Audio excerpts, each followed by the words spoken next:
Hello दोस्तों, मैं वैशाली लोधी और स्वागत करती हूं आप सभी का आपके ही अपने YouTube चैनल फ्री एजुकेशन पर। तो दोस्तों, आज के इस वीडियो लेक्चर में हम करंट अफेयर्स के कुछ मोस्ट इंपॉर्टेंट क्वेश्चन को डिस्कस करने वाले हैं, जो कि आपके एग्जाम पॉइंट ऑफ व्यू से बेहद ही महत्वपूर्ण है। इस वीडियो लेक्चर में मैंने जितने भी क्वेश्चन को इंक्लूड किया है, सारे के सारे क्वेश्चन इंपॉर्टेंट और अच्छे लेवल के हैं और सभी को डिस्कस करेंगे हम डिटेल में विद एक्स्ट्रा फैक्ट के साथ में। तो दोस्तों, इस वीडियो लेक्चर में मैंने जितने भी क्वेश्चन को इंक्लूड किया है, सारे आपके एग्जाम पॉइंट ऑफ व्यू से बेहद ही महत्वपूर्ण है। तो चलिए दोस्तों, शुरुआत कर लेते हैं अब हमारे वीडियो लेक्चर की और बढ़ते हैं हमारे फर्स्ट क्वेश्चन की ओर। और यहाँ पर पहला हमारा क्वेश्चन है, सुप्रीम कोर्ट के 49वें चीफ जस्टिस कौन बने? तो सुप्रीम कोर्ट और इसके 49वें चीफ जस्टिस जो है ये बनने वाले हैं justice U U Lalit. Option number A जो है ये बिल्कुल हमारा करेक्ट आंसर हो जाएगा। इमेज आप इनकी यहाँ पर देख सकते हैं। जस्टिस यूयू ललित जो है ये किसका स्थान लेंगे? तो ये हमारे देश के 48वें चीफ जस्टिस एन.वी. रमन्ना का स्थान लेने वाले हैं। और जो जस्टिस एन.वी. रमन्ना हैं दोस्तों, ये 26 अगस्त 2022 को रिटायर हो रहे हैं और 27 अगस्त 2022 को हमारे देश के 49वें मुख्य न्यायाधीश कौन बन जाएंगे? तो ये बनेंगे जस्टिस उदय उमेश ललित और इनको ही यू ललित कहा जाता है। दोस्तों, इनका कार्यकाल कितना रहने वाला है? तो सिर्फ मात्र 75 दिन का इनका कार्यकाल रहेगा सुप्रीम कोर्ट का। और इसके बाद में ये जो जस्टिस यू ललित हैं ये 8 नवंबर 2022 को रिटायर हो जाएंगे। और इसके बाद में हमारे देश के 50वें मुख्य न्यायाधीश जो है ये कौन बनेंगे दोस्तों? तो ये बनेंगे डी चंद्रचूड़। कौन बनेंगे? डी चंद्रचूड़ बन जाएंगे।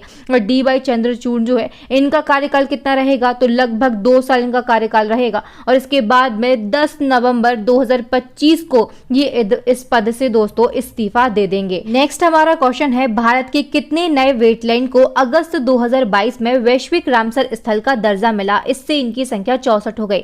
तो दोस्तों, अगस्त 2022 में हमारे देश में 10 नए रामसर स्थलों को दर्जा दिया गया और इसी के साथ में हमारे देश में रामसर स्थलों की जो कुल संख्या है ये कितनी हो गई है? तो 64 हो गई है। रामसर स्थल काफी ज्यादा इंपॉर्टेंट टॉपिक है आपके एग्जाम पॉइंट ऑफ व्यू से। इससे एक क्वेश्चन आपके एग्जाम में पूछा ही जाता है और अभी हाल फिलहाल में दोस्तों बहुत से रामसर स्थल इस सूची में जोड़े गए हैं। तो ये जो टॉपिक है बहुत ही ज्यादा मोस्ट इंपॉर्टेंट और ट्रेंडिंग टॉपिक बन चुका है। इस टॉपिक पर मैंने एक डेडिकेटेड वीडियो बनाया है, अगर आपने उसको नहीं देखा है तो हमारे टॉपिक वाइज प्लेलिस्ट में जाकर, टॉपिक वाइज करंट अफेयर्स की प्लेलिस्ट में जाकर आप उस वीडियो को देख सकते हैं। चलिए दोस्तों, इस क्वेश्चन से जुड़े हुए सभी इंपॉर्टेंट फैक्ट को हम कवर करेंगे और जानेंगे कि आखिर ये जो 10 नए रामसर स्थल हैं ये कौन कौन से हैं। तो अगस्त 2022 में दोस्तों 10 नए रामसर स्थलों को जोड़ा गया, जिससे इनकी वर्तमान में संख्या कितनी हो गई है? तो 64 यानी कि 64 हो गई है। ये जो जानकारी है किसके द्वारा दी गई? तो केंद्रीय पर्यावरण मंत्री है हमारे देश के, कौन है? तो भूपेंद्र यादव है, इनके द्वारा ये जानकारी दी गई। और इससे पहले दोस्तों जुलाई 2022 में, मतलब अभी पिछले महीने ही, हाल ही में ही 5 नए वेटलैंड यानी आर्द्रभूमि को वैश्विक रामसर स्थल का दर्जा दिया गया और इसी के साथ में इनकी संख्या कितनी हुई थी? 54 हुई थी। अब इन 54 में 10 रामसर स्थल और जुड़ गए और इनकी जो संख्या है ये कितनी हो गई है दोस्तों? तो ये 64 हो चुकी है। चलिए अब हम जान लेते हैं अगस्त 2022 में शामिल हुए रामसर स्थलों की सूची को हम जान लेते हैं। तो कुंथन-कुलन पक्षी अभ्यारण्य ये तमिलनाडु का है। Gulf of Mannar marine biosphere reserve ये भी तमिलनाडु का है। वेम्बनूर वेटलैंड कॉम्प्लेक्स ये तमिलनाडु का है। वेलोड पक्षी अभ्यारण्य ये भी तमिलनाडु का है। वेदांतंगल पक्षी अभ्यारण्य ये भी तमिलनाडु का है। और दोस्तों उदय मार्थनपुरम जो है ये पक्षी अभ्यारण्य है और ये भी तमिलनाडु का है। तो इस प्रकार से 6 रामसर स्थल बनाए गए हैं। कहां पर? तमिलनाडु में बनाए गए। इसके बाद में सिरपुर वेटलैंड ये मध्य प्रदेश में है। सतकोसिया गार्ज ये उड़ीसा में है। नंदा झील जो है ये गोवा में है। और रंगनाथ ऋतु जो है ये पक्षी अभ्यारण्य है और ये कहां पर है? तो ये कर्नाटक में है। इस प्रकार से 10 नए रामसर स्थल जो हैं ये अगस्त 2022 में रामसर स्थल की सूची में शामिल किए गए हैं।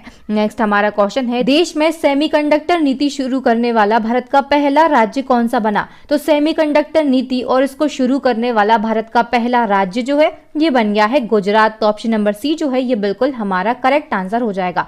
अब सेमीकंडक्टर नीति इसको कब शुरू किया गया? जिसकी जो घोषणा है ये 27 जुलाई 2022 को की गई और गुजरात में सेमीकंडक्टर नीति जो है ये वर्ष 2027 तक के लिए लागू की गई है।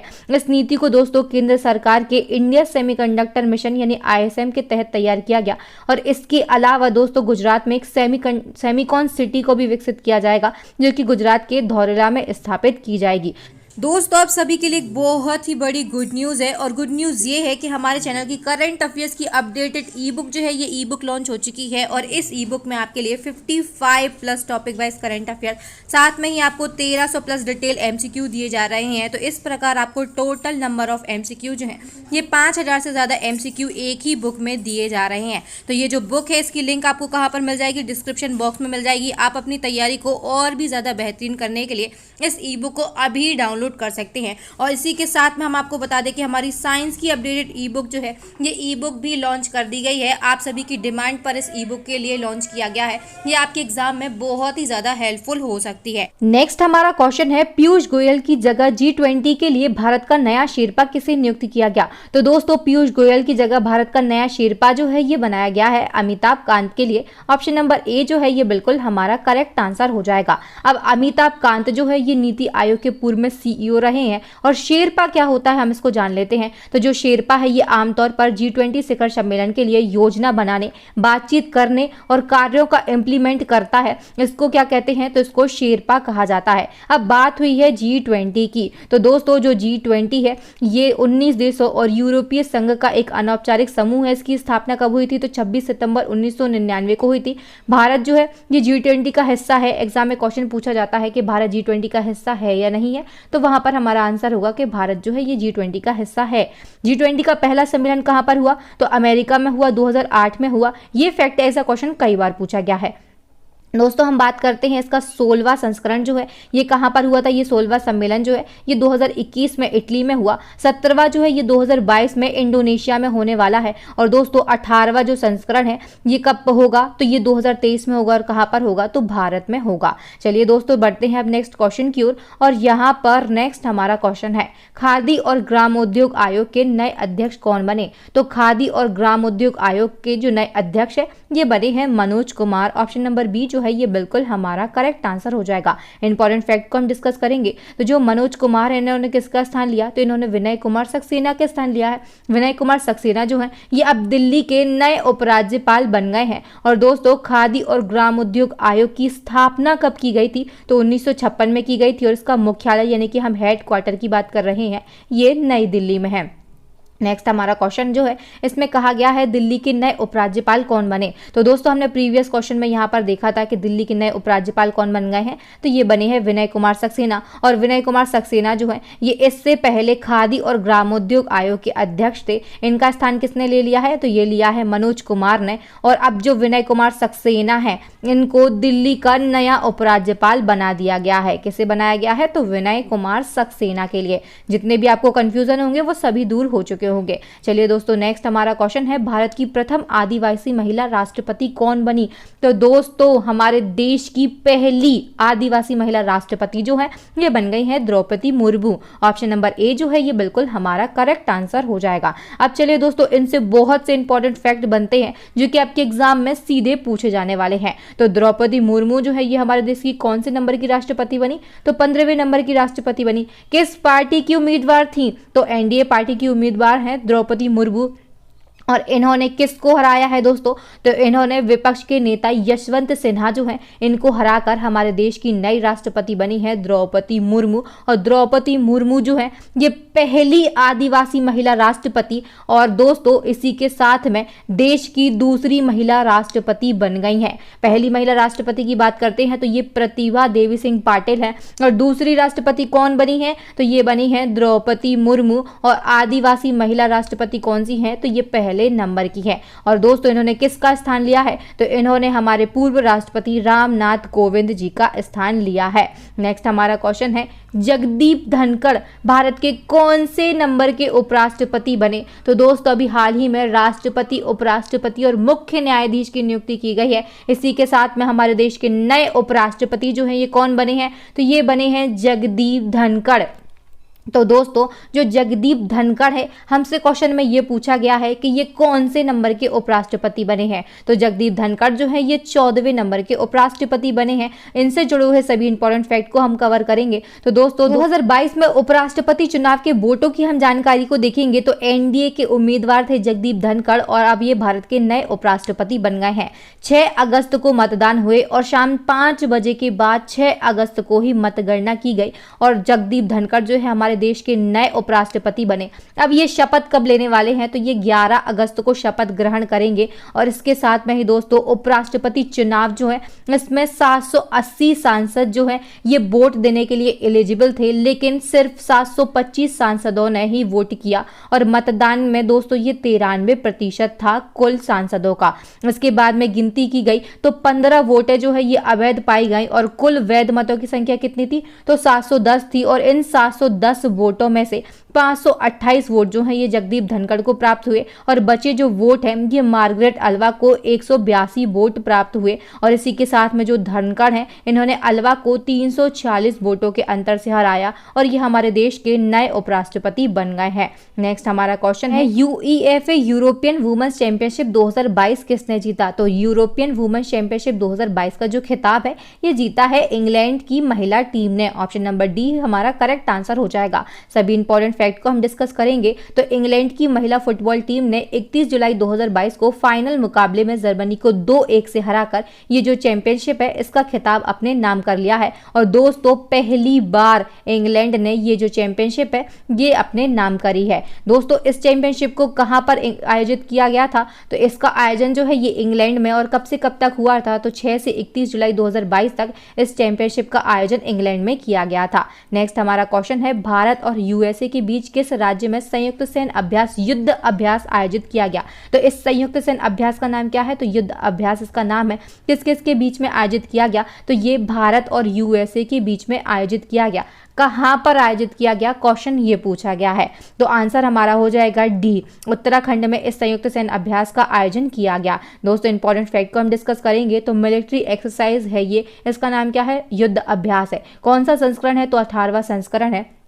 इसका आयोजन कब और कहां पर हुआ तो उत्तराखंड के औली में 14 से 31 अक्टूबर तक इसका आयोजन किया जाएगा और युद्ध अभ्यास जो है इसका पिछला संस्करण प्रीवियस वर्जन की हम बात करते हैं प्रीवियस एडिशन की तो ये 17वां एडिशन ये कहां पर हुआ था तो 2021 में और यूएसए के अलास्का में इसको आयोजित किया गया था। युद्धाभ्यास जो है दोस्तों इसका उद्देश्य क्या है तो भारत और अमेरिका की सेनाओं के बीच समझ और सहयोग का अंतर संचालन करना इसका उद्देश्य है। नेक्स्ट हमारा क्वेश्चन है भारत का पहला सर्व महिला सरकारी बैंक कहाँ स्थापित किया जाएगा। तो भारत का पहला सर्व महिला सरकारी बैंक जो है ये स्थापित किया जाएगा राजस्थान में। ऑप्शन नंबर बी जो है ये बिल्कुल हमारा करेक्ट आंसर हो जाएगा। नेक्स्ट हमारा क्वेश्चन है वर्ष 2021 में विधानसभा बैठकों के मामले में कौन सा राज्य शीर्ष पर रहा। तो विधानसभा बैठक और इनके मामले में कौन सा राज्य शीर्ष पर रहा है तो ये रहा है केरल राज्य। ऑप्शन नंबर डी जो है ये बिल्कुल हमारा करेक्ट आंसर हो जाएगा। ये रिपोर्ट किसके द्वारा जारी की गई तो PRS इंडिया ने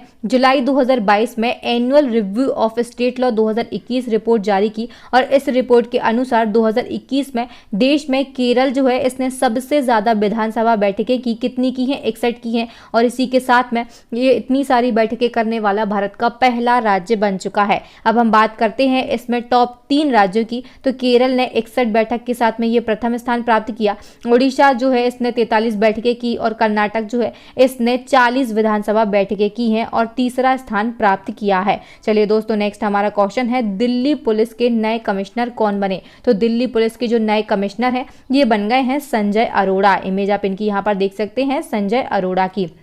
इंपॉर्टेंट फैक्ट को डिस्कस करेंगे तो जो संजय अरोड़ा हैं ये 1998 बैच के IPS अधिकारी हैं। कौन से अधिकारी हैं तो ये IPS अधिकारी हैं और इन्होंने 1 अगस्त 2022 से दिल्ली पुलिस के कमिश्नर का पद संभाल लिया और इन्होंने किसका स्थान लिया तो राकेश अस्थाना का स्थान लिया है। इससे पहले जो संजय अरोड़ा हैं ये ITBP के DGP भी रह चुके हैं। क्या ITBP के DGP रह चुके हैं संजय अरोड़ा। नेक्स्ट क्वेश्चन है इंग्लैंड के लीसेस्टर क्रिकेट ग्राउंड का नाम किस पूर्व पूर्व भारतीय क्रिकेटर के नाम पर रखा गया? तो दोस्तों इंग्लैंड में एक लीसेस्टर क्रिकेट ग्राउंड है और इसका जो नाम है ये सुनील गावस्कर के नाम पर रखा गया है। और सुनील गावस्कर जो है ये एक भारतीय क्रिकेटर हैं। तो ऑप्शन नंबर ए जो है ये बिल्कुल हमारा करेक्ट आंसर हो जाएगा। इंपॉर्टेंट फैक्ट को हम डिस्कस करेंगे। तो दोस्तों ये जो स्टेडियम है इसका नाम बदलने की पहल किसके द्वारा की गई थी? तो इंग्लैंड के सांसद थे कीथ वाज, इन्होंने इस पहल को शुरू किया।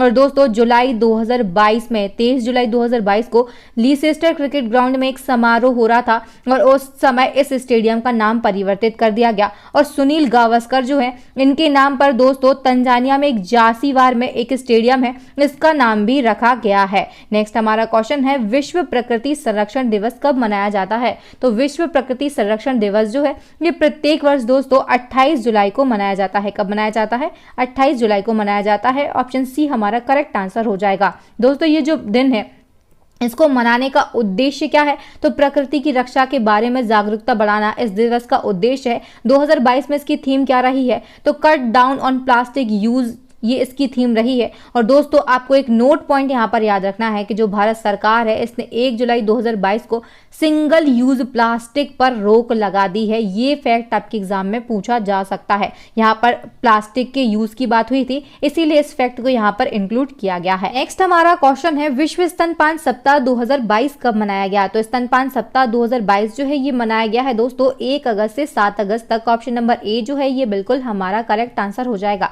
ये जो दिवस दोस्तों ये अगस्त महीने के पहले सप्ताह को मनाया जाता है। कब मनाया जाता? तो अगस्त महीने के पहले सप्ताह को। क्यों मनाया जाता है? तो शिशुओं यानी बेबीज के लिए स्तनपान की महत्ता पर जागरूकता लाने के लिए इस दिवस को मनाया जाता है। पहली बार ये दिवस कब मनाया गया? तो 1992 में मनाया गया। और वर्ष 2022 में इसकी थीम क्या रही है? तो स्तनपान शिक्षा और सहायता के लिए कदम बढ़ाएं, ये इस दिवस की थीम रही है 2022 में। नेक्स्ट हमारा क्वेश्चन है उपराष्ट्रपति एम वेंकैया नायडू ने जुलाई 2022 में किस राज्य की पुलिस को प्रेसिडेंट कलर से सम्मानित किया? तो जुलाई 2022 में जो उपराष्ट्रपति हैं ये एम वेंकैया नायडू हैं। अभी हाल ही में भी ये एम वेंकैया नायडू जो है ये हमारे देश के उपराष्ट्रपति हैं। लेकिन दोस्तों 11 अगस्त 2022 ये डेट आपको याद रखनी है, 11 अगस्त 2022 इस दिन हमारे देश के नए उपराष्ट्रपति बन जाएंगे जगदीप धनखड़। कौन बनने वाले हैं? जगदीप धनखड़ जो है ये हमारे देश के 14वें नंबर के उपराष्ट्रपति बन जाएंगे 11 तारीख को। इनका 11 तारीख को शपथ ग्रहण समारोह है। अब हम आ जाते हैं हमारे क्वेश्चन पर। तो उपराष्ट्रपति एम वेंकैया नायडू ने दोस्तों तमिलनाडु में जुलाई 2022 में तमिलनाडु की जो राज्य पुलिस है इसको प्रेसिडेंट कलर से सम्मानित किया है। ऑप्शन नंबर डी जो है ये बिल्कुल हमारा करेक्ट आंसर हो जाएगा। और उपराष्ट्रपति के द्वारा ये भी बताया गया कि देश की पहली महिला कमांडो यूनिट रखने वाला पहला राज्य कौन सा है? तो ये भी तमिलनाडु है। अब हम बात करते हैं प्रेसिडेंट कलर पुरस्कार की। तो प्रेसिडेंट कलर्स पुरस्कार जो है ये भारत की किसी भी सैन्य यूनिट को दिया जाने वाला सर्वोच्च सम्मान है और इसे दोस्तों निशान के नाम से भी जाना जाता है। और ये जो पुरस्कार है ये किसके द्वारा दिया जाता है? तो देश के राष्ट्रपति या फिर उपराष्ट्रपति के द्वारा ये जो पुरस्कार है ये प्रदान किया जाता है। नेक्स्ट हमारा क्वेश्चन है ISSF वर्ल्ड कप में मेंस स्क्रीट कैटेगरी में गोल्ड जीतने वाले पहले भारतीय कौन बने? तो ISSF वर्ल्ड कप के मेंस स्क्रीट कैटेगरी में गोल्ड जीतने वाले जो पहले भारतीय हैं दोस्तों ये बन गए हैं Meraj Ahmed Khan. Option number C जो है ये बिल्कुल हमारा करेक्ट आंसर हो जाएगा। जो मेराज खान है इन्होंने 18 जुलाई 2022 को चांगवांग, ये कहाँ पर है चांगवांग? तो दोस्तों ये कोरिया में है, इसको याद रखना आप। जो चांगवांग है इसमें ISSF world cup men's skeet shooting category में गोल्ड जीतने वाले ये पहले भारतीय बन गए हैं। और दोस्तों इस कैटेगरी में भारत को पहला मेडल इन्होंने ही दिलाया है। किसने दिलाया है? तो मेराज खान ने दिलाया है। और वर्ल्ड कप दोस्तों जो हुआ है ये 9 जुलाई से 21 जुलाई को हुआ। कहाँ पर हुआ? तो चांगवांग। अभी मैंने आपको बताया था चांगवांग कहाँ पर है, तो ये कोरिया में है। यहाँ पर इस चैंपियनशिप का आयोजन किया गया था। अब ISSF इसका फुल फॉर्म क्या होता है? तो इंटरनेशनल शूटिंग स्पोर्ट फेडरेशन इसका फुल फॉर्म होता है। और ISSF जो है ये राइफल, पिस्टल और शॉटगन विषयों में ओलंपिक शूटिंग कार्यक्रमों और कई गैर ओलंपिक शूटिंग खेल आयोजनों का एक निकाय है। और दोस्तों 1907 में इंटरनेशनल शूटिंग यूनियन के रूप में इसकी स्थापना की गई थी। कब की गई थी? तो 1907 में की गई थी। और इसके बाद में 1998 में इसका नाम बदलकर ISSF कर दिया गया। इसका इसका मुख्यालय कहाँ पर है? तो म्यूनिक जर्मनी में इसका मुख्यालय है। इसके वर्तमान में प्रेसिडेंट कौन है? तो व्लादिमीर लिसिन जो है ये इसके वर्तमान में प्रेसिडेंट है। नेक्स्ट क्वेश्चन है, किस राज्य के मुख्यमंत्री ने मेहतारी न्याय रथ यात्रा की शुरुआत की? तो मेहतारी न्याय रथ यात्रा की जो शुरुआत है दोस्तों ये की गई है छत्तीसगढ़ के द्वारा। ऑप्शन सी जो है ये बिल्कुल हमारा करेक्ट आंसर हो जाएगा। इंपॉर्टेंट फैक्ट को डिस्कस करेंगे तो छत्तीसगढ़ राज्य के महिला आयोग के माध्यम से मुख्यमंत्री मेहतारी न्याय रथ यात्रा की शुरुआत की गई और ये जो न्याय रथ यात्रा है ये छत्तीसगढ़ के दुर्ग जिले के पाटन ब्लॉक के करसा गांव से की गई है। इसको भी आपको याद रखना है। नेक्स्ट हमारा क्वेश्चन है, प्रणय वर्मा को किस देश पे भारत के नए राजदूत के रूप में नियुक्त किया गया? तो जो प्रणय वर्मा है दोस्तों इनको बांग्लादेश में भारत के नए राजदूत के रूप में नियुक्त किया गया है। इन्होंने किसका स्थान लिया है दोस्तों? तो इन्होंने विक्रम दोराई स्वामी का स्थान लिया और वर्तमान में दोस्तों ये वियतनाम में भारत के राजदूत हैं और वरिष्ठ राजनायक हैं प्रणय शर्मा और इनको बांग्लादेश में भारत का नया उच्चायुक्त नियुक्त किया गया है। नेक्स्ट हमारा क्वेश्चन है, हाल ही में किस मंत्री ने भारत का पहला अंतरराष्ट्रीय बुलियन एक्सचेंज IIBX लॉन्च किया? तो दोस्तों अंतरराष्ट्रीय बुलियन एक्सचेंज और इसको किसके द्वारा लॉन्च किया गया? तो हमारे देश के प्रधानमंत्री नरेंद्र मोदी जी के द्वारा इस बुलियन एक्सचेंज को लॉन्च किया गया और ये हमारे देश का पहला बुलियन एक्सचेंज है। दोस्तों प्रधानमंत्री नरेंद्र मोदी ने जुलाई 2022 को देश के पहले बुलियन एक्सचेंज जो है इसका उद्घाटन किया और दोस्तों इसको गुजरात की राजधानी गांधीनगर में गिफ्ट सिटी में स्थापित किया जाएगा। कहां पर किया जाएगा? तो गांधीनगर में स्थित गिफ्ट सिटी में इसको स्थापित किया जाएगा। अब बुलियन क्या होता है? तो बुलियन का मतलब होता है उच्च शुद्धता का फिजिकल गोल्ड और सिल्वर जिसे सिल्लियों या फिर सिक्कों के रूप में रखा जाता है। इसको भी आपको याद रखना है तभी आपको क्वेश्चन याद रहेगा। नेक्स्ट हमारा क्वेश्चन है, भारत के संकेत सरगर ने राष्ट्रमंडल खेल 2022 में 55 किलोग्राम भार वर्ग में कौन सा पदक जीता? तो जो संकेत सरगर है इन्होंने राष्ट्रमंडल खेल में भारत के लिए पहला पदक दिलाया है। इस पदक का नाम क्या है दोस्तों? तो इन्होंने रजत पदक जो है ये 55 किलोग्राम भार वर्ग में जीता है। इंपॉर्टेंट फैक्ट को डिस्कस करेंगे तो भारत के संकेत सरगर ने राष्ट्रमंडल खेल 2022 में पदक जीतने वाले ये पहले भारतीय एथलीट हैं और ऐसा कर कर इन्होंने इतिहास रच दिया है। दोस्तों इन्होंने पुरुषों की 55 किलोग्राम प्रतिस्पर्धा में 248 किलोग्राम भार उठाया और इसी के साथ में अपने नाम पर रजत पदक कर लिया। नेक्स्ट हमारा क्वेश्चन है, राष्ट्रमंडल खेल 2022 में भारत के लिए पहला स्वर्ण पदक किसने जीता? तो राष्ट्रमंडल खेल 2022 और इसमें भारत के लिए पहला स्वर्ण पदक जो है ये जीता है मीराबाई चानू ने। इंपॉर्टेंट फैक्ट को डिस्कस करेंगे तो मीराबाई चानू जो है ये भारतीय वेट लिफ्टर हैं और इन्होंने कॉमनवेल्थ गेम 2022 में 49 किलोग्राम भार वर्ग स्पर्धा में 201 किलोग्राम वजन उठाकर भारत के लिए ये जो पहला स्वर्ण पदक है ये नाम किया है। नेक्स्ट हमारा क्वेश्चन है, भारतीय भारोत्तोलक गुरुराजा पुजारी ने बर्मिंघम कॉमनवेल्थ गेम्स 2022 में पुरुषों के 61 किलोग्राम भार वर्ग में कौन सा पदक जीता? तो आप देख सकते हैं गुरुराजा पुजारी जो है ये भी वेट लिफ्टर हैं, 61 किलोग्राम भार वर्ग की कैटेगरी में ये खेलते हैं और दोस्तों इन्होंने कौन सा पदक जीता है? तो इन्होंने जीता है कांस्य पदक। ऑप्शन नंबर सी जो है ये बिल्कुल हमारा करेक्ट आंसर हो जाएगा। गुरुराजा पुजारी जो है इन्होंने बर्मिंघम कॉमनवेल्थ गेम्स 2022 में 61 किलोग्राम के फाइनल में कांस्य पदक अपने नाम किया है और पुजारी जो है इन्होंने 269 किलोग्राम का संयुक्त भार उठाया और इसी के साथ में इन्होंने दोस्तों भारत का दूसरा पदक जो है ये अपने नाम कर लिया। इसी के साथ में ये क्वेश्चन जो है ये मोस्ट इंपॉर्टेंट बन जाता है आपके एग्जाम पॉइंट ऑफ व्यू से। नेक्स्ट हमारा क्वेश्चन है, बीसीसीआई के नए लोकपाल कौन बने हैं? तो बीसीसीआई और इसके नए लोकपाल बन गए हैं विनीत शरण। इन्होंने किसका स्थान लिया है? तो जो विनीत शरण है इन्होंने DK जैन का स्थान लिया है।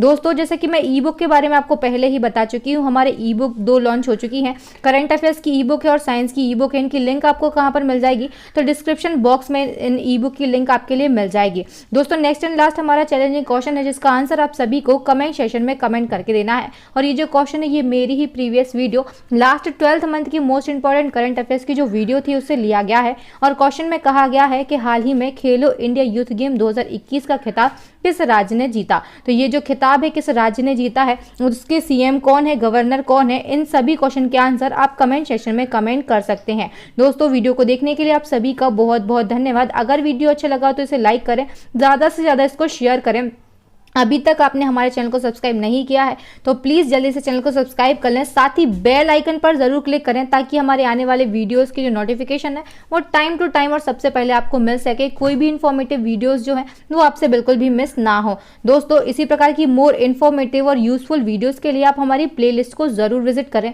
थैंक यू फ्रेंड्स, मिलते हैं नेक्स्ट वीडियो में। तब तक के लिए आप सभी का बहुत बहुत धन्यवाद।